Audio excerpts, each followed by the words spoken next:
There we go. I think we are live. Hello, everyone. Chris, you there? Oh, yeah, I'm here. Are you in the cloud somewhere? Is your head in the cloud? I'm in the cloud. Did you pick the wrong cloud? No, I'm here. Oh, okay. All right. So, aura readings and aura readings? Yeah, so today we're going to talk all things aura and the like, I guess. Okay. Psychic imaging. Should we call it that? Psychic Bit imaging. safe.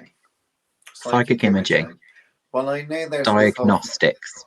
I know there's this thing about auras, and psychics talk about doing aura readings and seeing colours and rainbows and the like, but I don't have a huge amount of experience, I don't think, with that. Do you? No, so I think we've seen it at the odd psychic fair up and down the UK, here and there. It occasionally pops up as something people are doing. Obviously, I did a bit of research for this, but I don't. What was I going to say? I don't see that equipment at the fairs that I've been to. So unless there's a new upgraded digital version, I don't know, because you've got all these cool photographing methods from the 30s that then kind of got upgraded to an actual machine in the 70s, but they look really expensive and actually sound very expensive because it involves sending a current through your body so that they can actually photograph the energies coming off you, which sounds really cool. Are they exciting energy? It's a tingling sensation. If you crank that up, it might be a little bit painful. But you're talking aura photography. Yeah, aura photography. What about general auras? So the sort of before we had the machines, the psychics just see them. Is that a very old thing? Yes or no. I guess it's old if you consider anything past the 50s old. No, I don't. So all these Instagrammers would obviously, probably consider that to be ancient. But I don't, Millennials. But I don't. Millennials think that that's ancient, but no, I'm not familiar with being that big a thing, or certainly not in my life, like something I've come across much of. So the resurgence of the West's interest in the chakra system, slightly different, but I don't. I can't imagine you would see, if you were going to see these great yogis in the East, I don't think you would actually be seeing any of them with ancient photography equipment trying to capture your aura. So aura photography, the photographing of auras, what is the point? Because you don't need a machine to photograph the aura in order to see it. You just get a psychic that does aura readings to see it. So is this more about like investigation and scientific proof, isn't it? Right, okay. It's an attempt to document in order to explain and legitimize the work that psychics do. So I think it's more a case of proving to a mundane or sharing what they can see to you. So I think that's more the idea, is that you could actually take a photograph. The same way that when you read cards in front of somebody, I think mundanes like tarot cards, particularly because there are books about tarot cards. Right. So if they remembered what was in the spread, they could go and do their own research afterwards to kind of verify what the psychical medium told them. I think that's all about that they look mystical, because they do, don't they? Like tarot cards, they look quite cool and mystical, like. Yeah. No, I get what you mean. It's a secret code. People like secrets, and they like secret codes. And if there's a bunch of pictures in front of them, and you're able to give them information based on those pictures, and they look at the pictures and they think they're just a bunch of weird images. Oh, look, that one says death. That one's got a picture of a tower that's blowing up. This is all creepy. How do you know all the secrets that you're telling me? And they're like, oh, you don't know how to read the cards. You're not privy to the information I know. Because I see the psychics at the psychic fairs, and then I see these little stations set up, like aura reading, photography stations, like a little photo booth, kind of like the photo booth where you you go out on a piss up, and they give like the little hats and stuff like that. You can hire them out. And then, but they're like that, but they haven't got none of the hats, and you just stand there. Sometimes they don't even put you in a booth. Sometimes they just put you against a plain wall. When I had mine done, it was just against a plain wall. And then they put the camera on, and there's the two types, the old-fashioned ones which you hold on to the things, and then the new ones, which is basically just an Instagram filter. Am I right in thinking that? Well, I'm pretty sure it is, to a certain extent, of kind of, it's trying to read something from that room, but it's not going to be the electrical charge that's necessarily what the original ones were doing. Right. But I could be wrong. I'm no expert in digital photography, although my understanding is that the electrical charge is what's allowing the photograph to capture that aura space around you. So how they do that digitally, I'm not sure. But then we've got all sorts of cool things in archaeology now, like raking light and all that kind of stuff. So maybe it uses something like that. I don't know. Okay. So is there one better than the other? So the modern one with the filters and that, is that supposedly better than the old-fashioned way of doing it? Because I've had both done, and I imagine it's dug cheaper. out the pictures, but there is a difference in the image. So I figured that maybe there is something to one's more accurate, like HD and standard definition, maybe. I don't know, because your aura changes all the time. So I guess mine doesn't. You're a robot, so yours would always look dead. I'm a very consistent person in most of the things I do. I don't know about that. I'm generally consistent, I think. People are listening, comment in. Is Liam consistent? Yes, Liam's consistent. I mean, with the aura photography, in the Instagram-y filtery one, I came out black. And then in the old-fashioned one, there was a bit more high definition. I also came out a black. So I'm thinking, I am quite consistent. I'm also consistent with the clothes I wear. Clearly. I was going to say, I don't think you're fooling anybody, Liam, is all I'm going to say about that. Well, I had an aura reading by a psychic. Now, the psychic, she said I had a grey aura. Everything was a grey. Yeah. I don't know if she was blind, because I had a grey hoodie on, and the background was also grey. So whether she was seeing me, or whether she forgot her glasses, I mean, it's somewhat consistent with this one, because although there's a lot black, there's also a lot grey around there. I can't believe you did that. Where's aura photography? I mean, we've got to have aura photography photographs. So, no, I can imagine yours could definitely be grey, probably 50 shades off. I feel like this lends credibility to aura photography. Thank you very much, Lauren. I think aura photography is definitely a legit way of making money. It's a legit way of making money. I definitely think you should start doing that.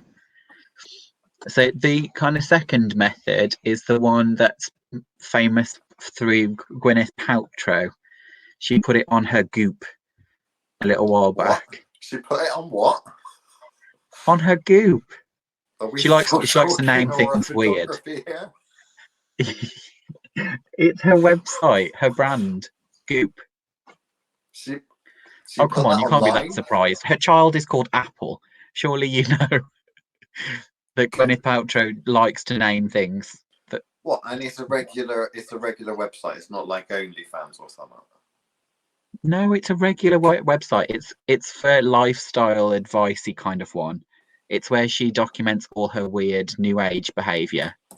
Goop. How have you never come across Goop? I don't know. Oh my gosh, it's a thing. A modern lifestyle brand, Goop.com. Yeah. She sells like £1,000. It was £1,000 a pair of yoga pants. You should go get some. The ultimate pleasure device is back. Shop now. Right. Okay. Oh, it's a double-sided wand vibrator. Chris, you don't have to know some smutty, nasty materials, do you? No, Goop is not that. Only you could go straight to that.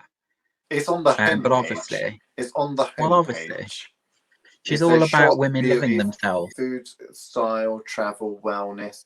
Good Goop PhD. Can you do a PhD in Goop? If you can, it looks like it's all to do with Lyme disease. Well, it says Goop PhD. I click on it. I don't. What, you're just going down a rabbit hole that's not needed now. But the point is, it's one of these kind of. It's her lifestyle brand that's all like, this is the latest thing, blah blah blah. So, but obviously there was a mobile photographer, I think, of some description, that got one of these really expensive kits from the 70s and had found a way to change it so they could go round. Obviously that uses Polaroid technology, so it's a double exposure. But yeah, she was on Goop.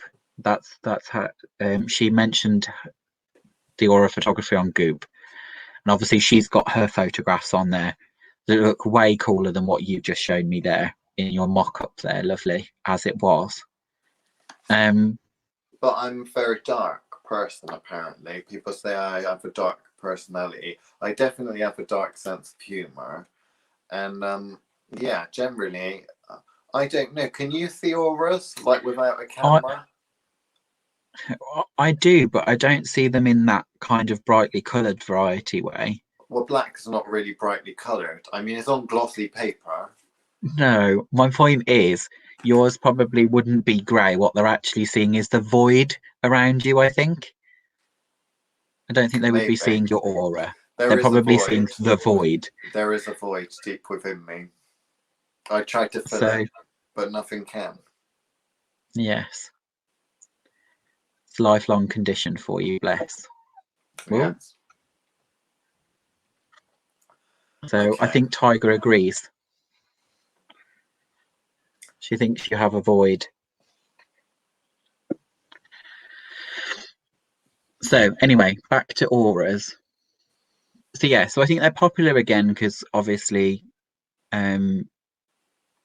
New Age, loving of the chakra system. So it's probably the next place to kind of go, because I don't know how well people really understand the chakra system, because obviously it's watered down for Western consumption. Watered down and commercialized. Yeah, for Western consumption. So what is what is it then? Explain the very basics at its core. What is it? What, the chakra system? Yeah. It's like anything. It's a mapping system for drawing energy. So it's how you understand it. Chris. It's a mapping system. How can I break that down any further than that? Well, what you It's a color-coded mapping system I do for like energy centers of the body. You do. I do. And in this variety, there is no black. Oh, there's no black auras in the chakra. There's no black in the chakra system. Okay, because I've likened chakras to. She's back again. Saucepans, and auras to the steam that emanates from the saucepans. And you look at the saucepan and you see the steam arising, and you look at a person and you see the chakra energetic centers, and then you see the fuzziness that comes out. Okay. And you can see when you look at the saucepans, when you look at that hob, You can tell what they're cooking, and you can also tell what gas mark it's on or electric mark it's on. Because if it's a low down, there's an imbalance now. There's not a lot coming out of that one. I once met a lady that had a cracked chakra. Can you remember her? Oh yeah. Someone had jammed a splinter in her chakra.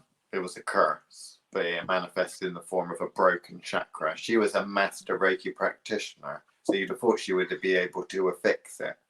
As it turns out, she was not able to fix it. But then, do you not feel that like that was mainly because of she has a westernized version of what the chakra system is, as a part, rather than dealing it from a more kind of Eastern Ayurvedic kind of way of looking at the system, and therefore she doesn't understand what chakras actually are?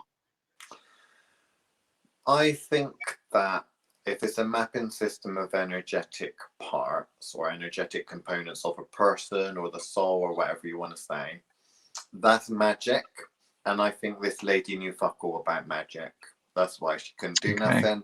I think she knew nothing about magic. I think she went on a course and tried to learn some, which are basically. I'm sure she's got certificates, Liam. Oh, no doubt. You don't become a master Reiki practitioner without a certificate or two. Yeah. Also without parting with a fair amount of money as well. Oh, they ain't cheap, those certificates. No. They've normally got gold embossed stamps and shit on them. They're the legit stuff. If it's embossed, you know it's legit. Exactly. To be fair, it's probably Lauren that prints them on a special printer over in California, isn't it? Lifestyle capital of the world. You think that Lauren in the comment section? You think she's some sort of scam artist, scamming people? Definitely. Do you think she owns the Centre of Excellence, that place that does all the diplomas in witchcraft and the like? Lauren, I guarantee have you been up to no good? I think there's some financial skullduggery going on when it comes to Lauren. I think she's the root of all evil. There you go. There's the proof. A bitch has to make money somehow. Yes, but there's ethical ways about doing that. I mean, you could have gone and sold yourself, not sold yourself out. Would have been preferable, Lauren. Think of the children that will grow up looking for the magic, and there will be none. There will just be the Centre of Excellence dishing out rather shit diplomas that you're getting a cut off. Shameful behaviour. Disgusting. On a side note, yeah, we will be launching a witchcraft diploma for those who take part through the Patreon. Maybe one day. The I Learned Witchcraft from the Internet diploma in witchcraft. And it will have some sort of a certificate. Now, I've noticed. Maybe Lauren will print them for us. Maybe Lauren can print. We might have to do a deal with Lauren, yeah? Deal, Lauren. Right? Definitely. Because you do the diplomas and that, and I've noticed you pay the fee, but then you have to pay an extra fee if you want them to send the diploma. You can print it out by PDF for free, but if you want the glossy one, you have to pay like extra amount of money. It's like 60 quid on some of these, I think. Yeah, that paper ain't cheap. This is not good, Chris. This is not good. It makes a mockery of everything we stand for. I don't know. I like Lauren's next comment. We do kind of stand for mockery, but if they're dumb enough to buy those certificates, they deserve what they get. She's starting to sound like a sociopath now. Yeah, I don't know where she's got that from. Chris, maybe she's got a black aura too. Chris, you do like teaching and that. You know this thing that they call safeguarding now, safeguarding the vulnerable, children and adults and people with disabilities and the like. Well, what about those? What if they fall for one of Lauren's diplomas? What if they think, oh, all I need to be a witch is to buy the diploma and answer the multiple choice questions, and then I will finally be a witch.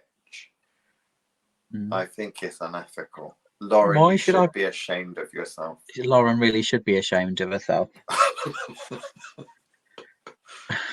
Yeah. I bet Lauren's aura is blacker than mine. I bet it's bad. Oh, I don't know. Or do you think it's full of gold from all of those embossing? Possibly. Do you think all all that of the embossing. embossing machine She's got a is glittery just aura. full of glittery aura? Do people have glittery Yeah. auras, Chris? I don't know. I don't see them as colour.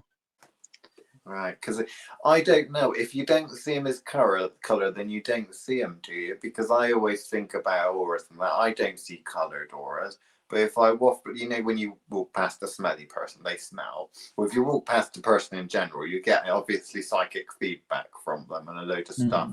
And you can track it back to where it's kind of emanating from, not from body parts, but from energetic parts. I kind of feel it through that way, but you don't just see a colour. Because to me, it don't make a lot of sense, the colour thing. I don't see the point. Like, why would you just want to look at colours? And like they break it down, like I had it breaking down on this thing I was looking at. Where is it? Somewhere. It's all on Goop on my computer now. Where you've got different colours, like a rainbow, and then you've got different fields, and then each field's tied to this or tied to that. It seems a bit much. I mean, I never remember when I was younger and I was doing, when I was a young witch and I was doing like aura readings or readings for people and the like, and, you know, learning me craft and that. I can't remember learning the colours and then learning the energetic parts and stuff. For me, it's just like a little bit more organic. So is it literally a case of this thing is a load of crap? Or is it that everyone clearly who sees auras sees a colour map and all these colour maps are the same? Was there some sort of international coding system? Like to No, I don't codify think that's all? the case. Was a legislation passed in the UN or something? European Union passed some legislation that meant, right, all you psychics now, we're going to be... Remember when they switched over from analog to Freeview digital? And they were like, you need to get a Freeview box or your telly's not going to work, right? Was it like that with auras? Like when the new aura photograph machines came out, they were like, right, okay, we're changing the frequency now. Okay.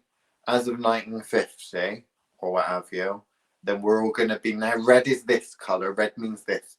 This means that we'll get rid of the black one because the new ages have come about and we don't like anything dark. So we're getting rid of that one. Okay. No longer will you see that. Like they switched Living TV off. I think it's really now or something in it. Same old shit shows, but... Have you finished your rant now? It wasn't so much a rant. I can do better. Would you like me to? No, let's not do better. You can save it for later. I did promise I'd be on my bestest behaviour today. You're doing well, actually. I'm not going to complain. So my feeling is, as you expect it to be, is that all the psychics I've ever met that have that kind of, lack of a better word, ability, or that's how they see, it's obviously the same that works with anything I talk about witchcraft with, is that, you know, a red candle means something to everybody, not necessarily the same thing. There are things that kind of have been forced upon us by culture, you know, so that most people do associate red candles with love, that sort of thing. But obviously it doesn't work as simply as that because it's you having to manipulate and charge that energy. So surely you pick something that's more appropriate to you. So obviously to me, it would involve you understanding what that mapping system is trying to tell you. So, you know, you seeing them in that colour is some arrangement between your optic nerve and your subconscious that's making you see that change of colour. So that must mean something to you. I don't see it as colour. I'm with you more on the kind of, for lack of a better word, scent or smell, or, you know, I always use that word taste, but it is that. There is that kind of, you can see the extent of it, doesn't always have a colour, but it has a opaqueness to it. It has a solidity to it. you can see how far it stretches and where it's stretching from, but not necessarily. I don't get colours. But that could have more to do with the fact a lot of my vision I switched off years ago, because it's just safer that way. You can't We go see everything crazy. all the time, otherwise you go mad. Otherwise. Yeah, that's what mad people. So So, I find the kind of concept of this quite limiting, because if you or me were to do looking at something and the kind of waft we get, it's like data. So it's yeah. not like analog. You know, like you send a text message which has just got text in it, and then they brought out like a pictures, and you've got pictures in that. Well, now it's the data. Now it's like you can send files, We get full on you can send this, you hexacode. can send all sorts of stuff. Whereas with that information that comes, and when you interact with it, it comes with like everything. It's not like here's a color that's linked to that. Oh, that's brighter than that one. That means that that one's a little bit growing. That one's a happy. That one's a not happy. That one's depleted. You get so much more information. So I'm wondering, are we on digital and everyone else is on analog? I don't know. Or what? Or is it know. just a specialist thing that's what all the person's mind can cope with until they push themselves further? Is that, okay, you get the colours and then you push beyond that? Because I don't see many people trying to go further than that. They say, oh, I see auras. Okay. Where are they coming from? How are you reading that? How are you pushing that further? And there's not a lot of that. I also wondering if you're colorblind, do you only see half the aura? Or no colorblind people see auras? Wow. If they revoked your license, if you're colorblind, you're not allowed to see auras. Or if you are colorblind, is the aura still there and you just can't see it because you can't see that color? Or what? It's a mystery. This is what the paranormal people should be investigating, I think. Okay. Figuring out how it differs between one person to another. I quite like that. It's very scientific of you. Well, I am quite the scientist. I quite like that. It would be an interesting study to figure out exactly how that works. But yeah, I don't know if it's necessarily pushing past. I think it's more a case of, do you not find this with a lot of trainee psychics though? When you meet them for the first time, they've got an idea of what they should or shouldn't be seeing, or how they should be seeing it. Trainee. Did you say trainee or train wreck? Trainee. Trainee. Okay. So someone that has some raw ability but hasn't yet developed it into anything. You get that kind of sense. Most of the psychics at the psychic fair then. Okay, he's going to be like that today. Warning everybody. No, I'm on my best behaviour. So yeah, but do you not find that that's partly it? Is a case of they've got an idea. You know, put it this way: when we've had I went to call them patients. Then how bad's that? Wrong job. That's really bad.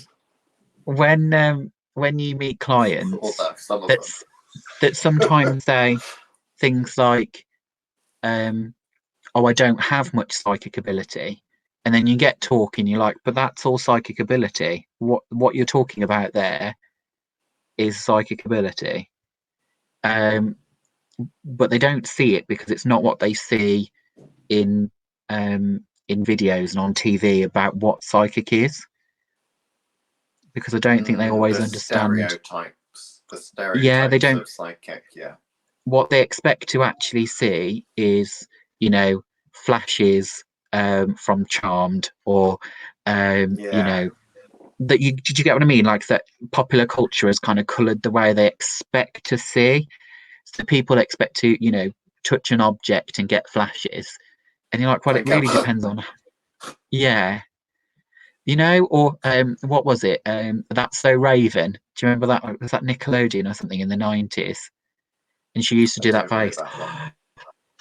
No, I don't know that one. And she'd see the future. The one from Charmed. Is it Phoebe, the one that sees the future? And Phoebe sees the future. She pick up a glass and she'd go, and then you'd see it if you were watching it at home. Then they do like a fadey kind of what she sees in that, and then she'd go back. And then they'd all be like, attention seeking bitch. What did you see? And she'd be like, I Yeah. saw that someone's going to hit someone over the head with this grass and break their skull. That's what I saw. Yeah. Or it was normally Whereas something to do with demons and that, but you know. yeah, and I think that partly it's because obviously you then have how it's portrayed with things like, oh, I don't know, the kind, I call them the kind of Lassie-esque kind of TV shows. You know, the ones kind of Midwestern American kind of ones, where they go and help. You know, Timmy's found down a well, but they don't know where the well is. So, you know, they have to go. They have to go, and the psychic tells them, "Oh, well, it's by the ocean," and you know, they get the kind of like what we were talking about, the kind of psi cards in the gift, that kind of part of sorry, ESP cards in the gift, like that kind of, she gets a glimpse but not the full picture. So it's not moving images like Yeah. it's painted with, you know, so you kind of like, you get somebody that expects, they have an expectation, thanks to popular culture, what things look like. So when you talk about, you use a word like aura, people jump straight to the brightly coloured layers upon layers of, you know, or because I've had it a few times at work when colleagues have asked me, oh, how's my aura looking today? And I've kind of gone, the same as it did yesterday and the day before. You really need to stop drinking. Like, do you know what I mean? Like, it is one of those. Oh. It's one of those kind of like, in that moment you're getting a snapshot picture of what's going on and where it's being pulled from. But that couldn't be displayed in just colour. Like, I don't know how you would get that level of information just from colour. You know, but then even mundane see it when someone walks in and they've got a dark cloud above their head, kind of, you know, that kind of instinctive kind of, oh, she's having a bad day. Because as soon as you start to read energy in the room as opposed to aura, that starts to add a fourth dimension to it all, doesn't it? Of what you can see and what you can read from a situation. More sophisticated reading. Yeah. Okay. So, and I really, if I was being totally honest, I'm not sure how you do that well at a psychic event where there are so many people and having to try and zone in on a person stood in front of you when there's all Oh, I that know. feedback I mean, there's all this going shit on seen, everywhere like else. they're always like really multicolored and And the rainbowy anyway. And all smells of the and crystals that's about in the background, and it's all like all of the colors, and it's always purple and it, purpley colors everywhere. All the posters, international medium here, international psychic there, all of that. And then you're literally like, you're trying to look at a rainbow that's in front of another rainbow that's in front of a shitload of crystals, and you're kind of like, what can I look into? Yeah, it doesn't. I don't know. It does never, to me, it never seemed like a kind of way of doing getting information that seemed logical. Because if you go by how much a mundane person every day you would to get from someone just from their emotions, like talk about empath and that kind of thing, when you talk about picking up emotions and that, well, that gives you a certain amount of information. Seeing the colors kind of sees what's going on a little bit is like a clue to what's going on in different energetic components of but the surely you're body. going to have to reach beyond that, aren't you, to give them any kind of information that's useful. Yeah, it seems a bit, I don't know, it just seems a bit, always seemed a little bit strange to me. So, and other than like a I was there kind of photograph like you get when you go to Alton Towers or some theme park of you shitting yourself on a roller coaster, beyond that, I don't know what the mundane wants from that. Well, it's a take-home gift, isn't it? So I went to the psychic fair. Yeah. I had me palm. Well, they don't really do palm readings a lot nowadays, do they? No, I hate that they don't do that anymore. Me tarot fortune read. She said a bunch of stuff that was quite interesting. Let's see if it happens. But I did get this souvenir. It's all about the souvenirs, isn't it? Yeah. souvenir, something that you can take home. You need to have something to take home. If you don't have any crystals or anything you like because you bought them all, then a nice little aura reading. If photographs are a bit interested, you can stick it on the fridge. I might stick that on the fridge. Pop it on the fridge, and people say, "What the f is that?" And I say, "That is my aura," and they'll say, "I can tell." I've got a bit of an aura going on at the moment. It's also dark. That's called a shadow. I think that's a shadow. But there is a shadow that doesn't follow me about. Yeah, that's called your soul. I thought the two of you were separated at birth. So, but yeah, I just, in terms of going further with the chakra system, that kind of mapping, not specifically the chakra system, but lots of other kind of mapping of energetic bodies. Now, to a certain extent, you can see somewhat of a purpose to that if you're diagnosing yourself or others, kind of looking at, it's schematic at the end of the day, and it's a moving schematic, like on a Star Trek where they're under attack and you've got the big pre-picture of the ship up behind and all the little red dots of what systems ain't are working, and there's a big chunk because some person's just blown it up with some photon torpedoes or something. That ain't there anymore. Makes sense when you look at someone like that schematic of someone, but it's not a schematic as in here's a building diagram schematic of how it was built. It's literally a live thing that you interact with that constantly changes. See, that makes sense. That's perfect for diagnosis, but it's also brilliant for learning as well, because when you learn, and you can see that learning how something's put together. There's the structure. This is that. What does that bit do? It's no different than dissecting a person, isn't it? When you take out, what does that work and do? I don't know. We've evolved with it, but we don't need it. Yeah. We'll get rid of one of your kidneys because you can survive without it, and you're lighter now. Well done. Yeah. We'll give it to some person that needs it. But no, I find that part, and obviously we wouldn't teach necessarily the chakra system, but some people that are clients of ours who are familiar with a chakra system, at least you can use it to demonstrate a point. Language. It's a language it's shared language that you can use in order to explain how something's put together. But yeah, I struggle beyond that with a massive need for it. I don't know if there were, if anyone's got any specific questions about auras or energy or anything like that, throw them at us.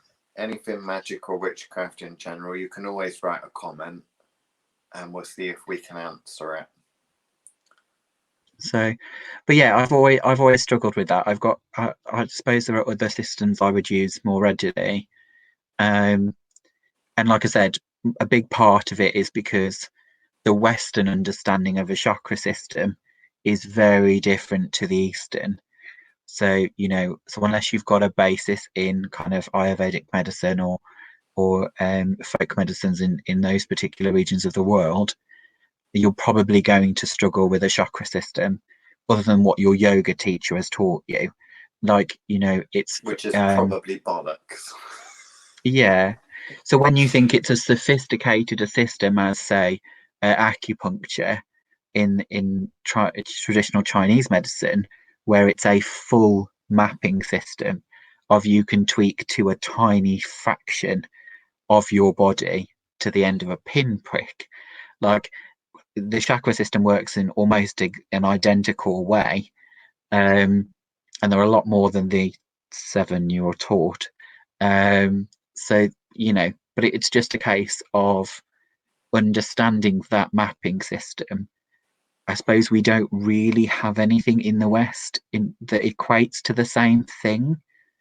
Well, we just sold Tree of Life, didn't we? We generally just use Tree of Life in most Western occultism. Open up a Gripper's book. We did that podcast on Get a Gripper, Heinrich Agrippa, 3 books of occult philosophy. It's very much a lot of Western magical practice, certainly ceremonials, kind of adopted the Tree of Life glyph in order the Zodiac man. To draw is the one we see a lot of. Yeah, to kind of have a language to draw out and explain the kind of schematic of a person or energetic centers and stuff like that. And not even necessarily person, any old object. Because you don't hear people talk about, okay, this glass, can you tell me about its chakras? Yeah. And yet you say, can you split this up in the tree of life? Can you split it out and explain the different components and tweak them and that?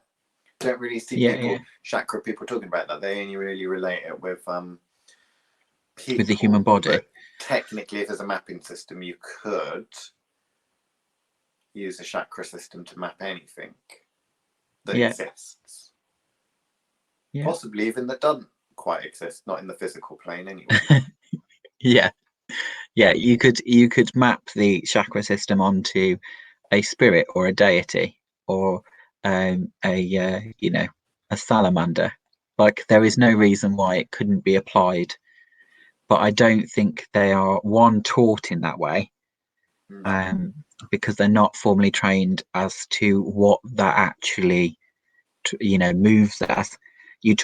They're taught that these all exist at a different frequency and they are harmonized, and that you can do this use guided meditation, learn it, and then repeat it to your yoga class. Yeah. Maybe put some of these doTERRA essential oils on, the ones that are for the specific chakras. Maybe light a candle. Ideally, you need a couple of candles, one for each chakra.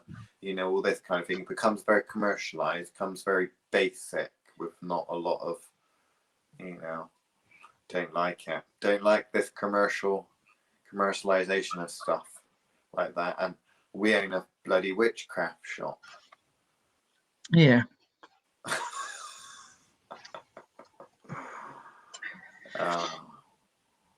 Right. So are we going to delve a little deeper, or do you think we've gone a bit too deep at the moment? Where do you want to go with that? Well, possibly, but let's do that anyway. So where do you want to go next? Oh, here we go. Lauren's jumped in again. What about plants? I like plants. Would you say they can be mapped out with chakras? They have so many repeating body parts. Yes, okay, that's quite an interesting one. So obviously you think of the chakras, but does it necessarily mean that that's in the same order?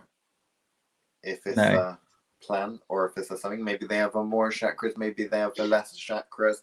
Maybe you might want to dissolve your chakras into one energetic center, like a lot of magicians try to do. Ooh, that's too deep now, isn't it? We shouldn't talk about. Oh, don't we scare people when we talk magic. about dissolving chakras? Dissolving chakras, yeah. So in terms of the mapping system, you're talking about the energetic parts. So there's physical parts and there's energetic parts, like the soul is what we'd probably call all of them combined together. So the mapping system is what layers of the onion are there, what layers of the soul and that sort of thing are there, and how do they converge on the physical plane. And with the chakra system, with the tree of life is what we would use. Then you've kind of got the idea of, okay, we'll list them, but because we're writing it on a piece of paper, it's got to be kind of two-dimensional. Yeah. As opposed to being all around.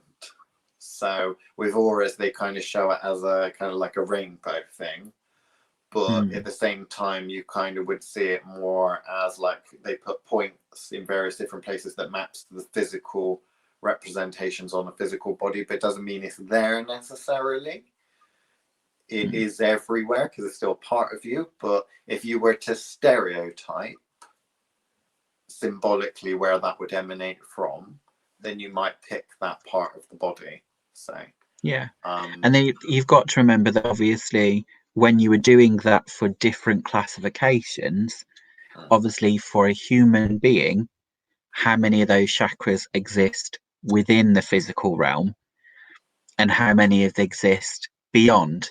So it might be that the third eye of a plant isn't within its physical body, that the third eye might be shared with the next weed next to it of the same species.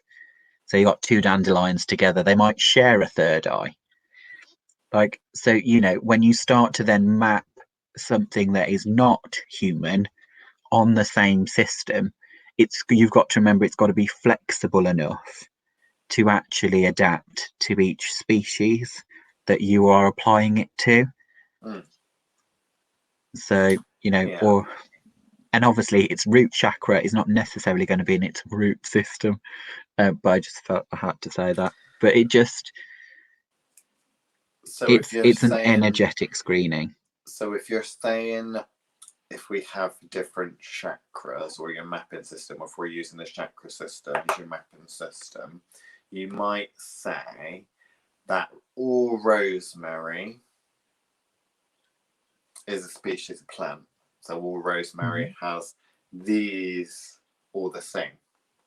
So it's the same thing, just in a different place. Whereas everything down here, maybe at its root is its physical body. So that piece of rosemary has its own chakra. That piece of rosemary has its own chakra. But if you went further than that, you're actually connecting to like a hive. So it would be the totality of rosemary as a species, perhaps. Again, I don't use the auras and I don't use the chakra system. I just use the tree of life because I just find it so much simpler, but you can it's easier to see and take people along that route. So on the thothwitchcraft.com website, the Book of Shadows, I wrote a blog post in November 26, 2018. It's a little while ago now, called The Magic Circle and the Aura. Can you remember that, Chris? Where I gave away a bunch of stuff about auras and that, and it went over the minds of went over the heads of a lot of people. So, what is an aura? I says, okay, so what is an aura? Aura is often been described as the electromagnetic energy field that usually extends from the body. It surrounds all people, often taking on the form of an etheric egg shape. You see that stereotypical gay egg, the rainbowy one. Everyone has an aura, blah, blah, blah.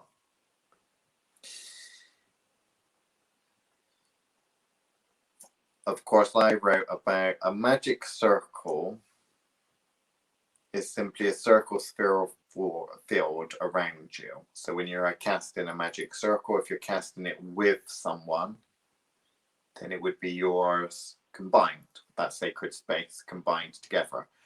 Within a ceremonial magic, and if you're in the Witchcraft Live Facebook group, there is a whole very, very detailed talk that I gave comparing and contrasting ceremonial magicians' magic circles and the kind of Wiccan-y casting of a circle, because they're completely different. Comparing and contrasting and seeing how they work. Within the ceremonial magical system, that magic circle is the aura. Yeah. So when you're defending it, you're defending your aura. You don't have to draw it on the floor like they tell you to do in all the fancy books, because it already surrounds you. It is your area. Energy field. The aura is the magic circle. What are the connotations of that, Chris? If you start introducing strange Hebrew words of spirits and the like, and you literally tattoo them on your aura, which is the equivalent of writing a fucking circle on the floor with all the tetragrammaton, this, that, and the other, calling in this, calling in that. What are you doing essentially, Chris, when you're doing that?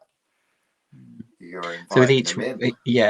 With each one, you're inviting entities to not only interact with your aura spheres, and I say spheres as in plural, of multiples, because obviously it's layers upon layers that you're giving them access to. When you start to actually look at them in that way, you're singling them out. So if you were to look at a diagram drawn by a ceremonial magician, what you're seeing is layers upon layers that might be multiple layers of the aura, or they may just be representations of how they're layered upon tattoo in one particular sphere.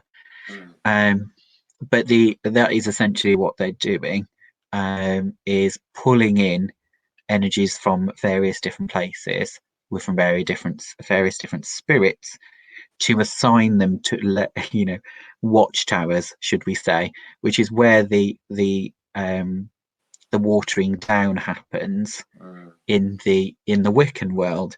Is this kind of taking the idea of guardian spirits applying themselves to layers within the onion, which is then written down in this quarters set up, because obviously that's how you would post sentries. But that's the idea, that you are essentially giving, I want to say ownership, but responsibility of different parts of your energetic body to sets of protective forces often. Well, yeah, I've seen it a lot, whereby you've got a ceremonial magician that's starting out, and they find a book and they inscribe on the floor, oh, I've got to draw this a circle around me and inscribe these are magical words and the like, and it protects me. So I'm calling in these things to protect me. They don't understand how this works, because some of the unscrupulous grimoire writers will put in iffy translations, but also iffy spirits. And you're essentially, how that works is, you might not even necessarily be calling that spirit in. You might be calling that spirit in, or those spirits in, but you might not be. What the spirits outside of that, the ones that are supposed to say dangerous or are going to attack you, they would look at that and they would see that inscribed, that signature on the aura, and it's essentially saying, I belong to this spirit. It's literally like a tattoo. I belong to Yahweh, for example. And the spirit might think, oh, that's Yahweh's property. I don't want to upset Yahweh. I think I'll piss off, because I don't want that fight. Now, things might go on all right for a little while, but when you start inscribing a spirit's name on yourself and invoking it for a protection, it might ignore you for a while, and it might work, because other things might be scared. Is the equivalent of in prison saying, I'm Big Bubba's bitch. Well, if you go around calling yourself Big Bubba's bitch, Big Bubba might turn up one day and claim his bitch. And that is not something you want. You do not want to be Big Bubba's bitch. Some people might be lost at this point, but possibly. But I think the concept stands, which is essentially, be careful what you is a drawing on the floor, if you're following some of these old grimoires, because one, they were never inscribed on the floor, which is why you won't find evidence of those. You won't find these spaces looking like that. So at the very most, they may have put down a circle of sand, or notice how I didn't say salt. It may be a circle of sand, or what was ever earth from your homeland, or a local graveyard dirt, are all used in these kind of representational boundaries. You are unlikely to have taken chalk and drawn it down. Don't you think a lot more witches would have been caught, and ceremonial magicians would have been in various levels of trouble? You'll also notice that the floor of a Mason lodge, that checked pattern, is not easy to draw something like that on. So it would be very confusing to have a checkerboard underneath a complicated ceremonial magician marking. So just to let that kind of sink in a little bit with you, we'll have to do one on ceremonial magicians at some point, and grimoire tradition maybe, but to actually kind of go, to let that sink in, you won't find those sorts of representations written down. And obviously the actual drawing itself is a representation of what they are doing. So it is more a shorthand of representing what is going on, as opposed to necessarily what was being used. I don't know about you, but if I'm going into battle, which, you know, imprisoning some kind of entity so you can get information from it, which is what most of the Goetics and the Lesser Key of Solomon is all about, is, you know, if you're going to go to battle like that with you know, with entities that you are not fully familiar with, tattooing, which is essentially what it is, random spirits you have no connection with whatsoever, is probably not a good idea. So, you know, you're not going to use the prison metaphor again.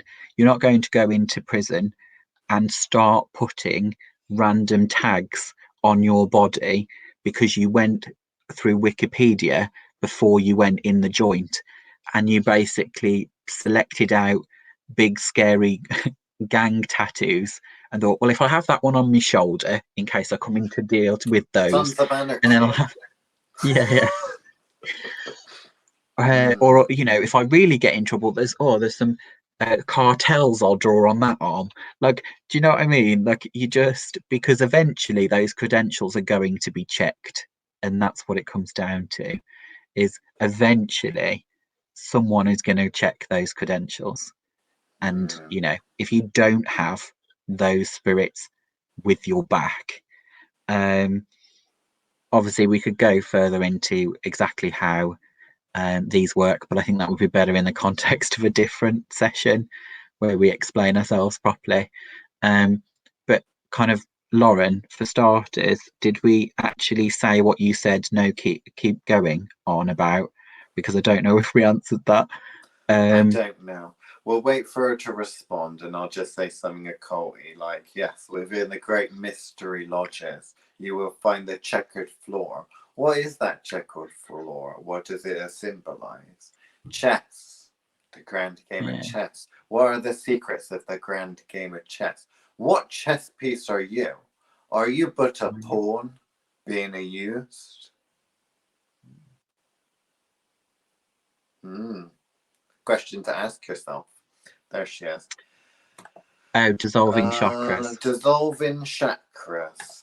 Yes, you can't use vinegar to dissolve your chakras.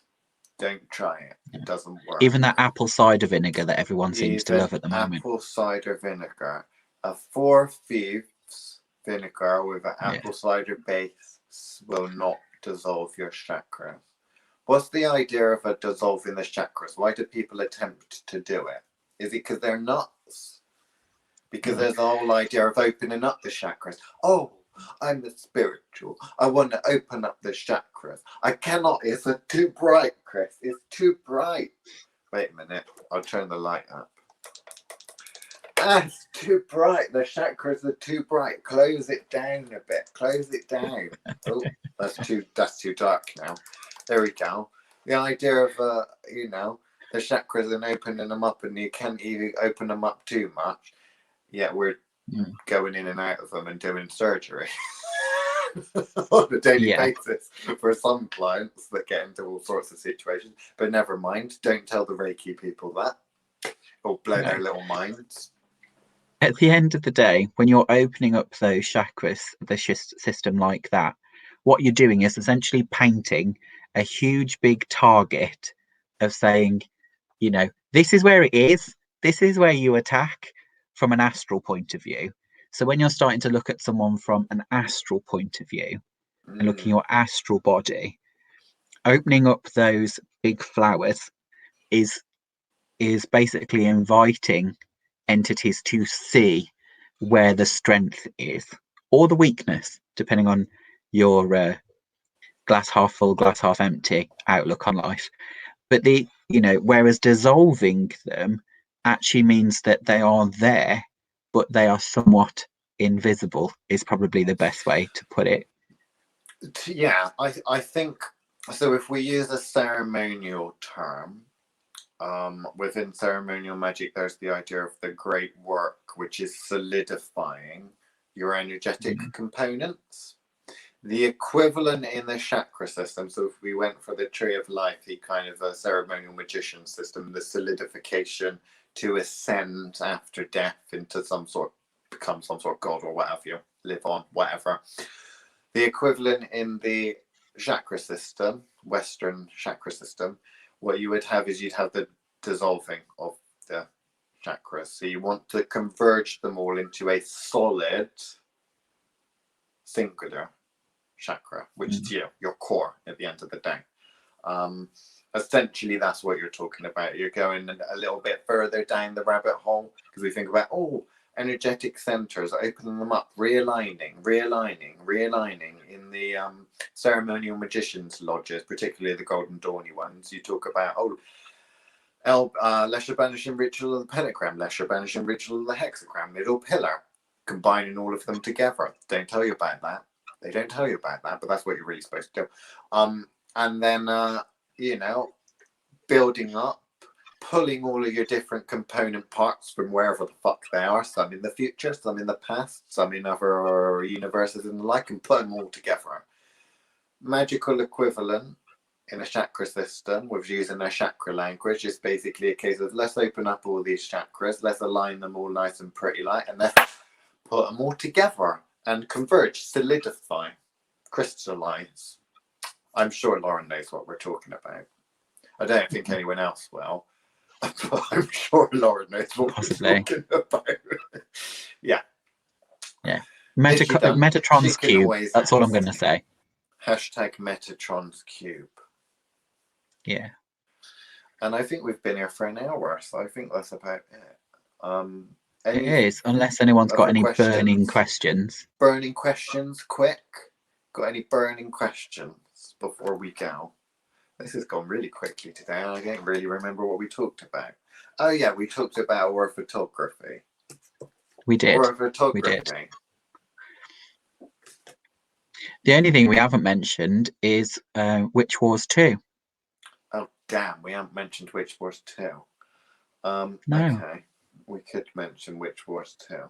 I should have loaded up like a thingy-mabob, shouldn't I? No, you may as well put the link in, because otherwise it'll devalue this YouTube clip, won't it? It'll mess it about for Keep On Chatting. So it's probably safer that you put the link to it in there. Right. You need to get yourselves into the Witchcraft Live Facebook group, people. Witchcraft Live Facebook group. Let me do a type in, because I know you do that and I'll talk. So this round, so obviously every couple of months we do witchcraft in the Witchcraft Live group, we do Witch Wars. So the last one was all about hexing and a healing. This one is about Battle of the Hexes. This one is about espionage. This one is about spying.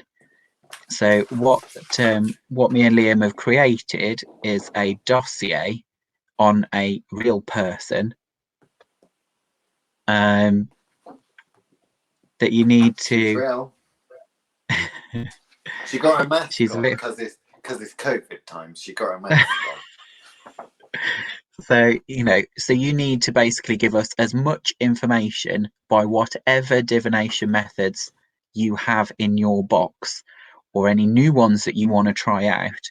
So that can be a tarot, it could be a psychic reading. I'm not sure you get much from an aura photography photograph of a photograph, but you could try that too. Get the runes out, talk to spirits, or whatever method you want to use to basically complete as much information as you can to match what's on the dossier. Obviously, there is a redacted version of it on the Witchcraft Live, and Liam has just very carefully added the YouTube clip, obviously, which we did a video where we talked about it in more depth. But essentially, check it out. Obviously, like with Witch Wars 1, Witch Wars 2, the best answers that we get will win a prize. So, prize from the faustiest witches ever. Yeah. We will be so you've got 4 weeks. Did we say till the 5th? I can't remember. All the details are in Witchcraft Live. The Witchcraft Live Facebook group, in the top, gives you all the details and the little videos in there, and it's such fun. We've already had a couple Beginner people try entries. it. Beginner entries have already tried it. Whether they're close or not, I'm not going to say, because they might be listening. But once you're registered, you can keep adding all the way up to the end of the month. So if you want to have multiple goes, and we'll just add the extra information that you come up with the next times.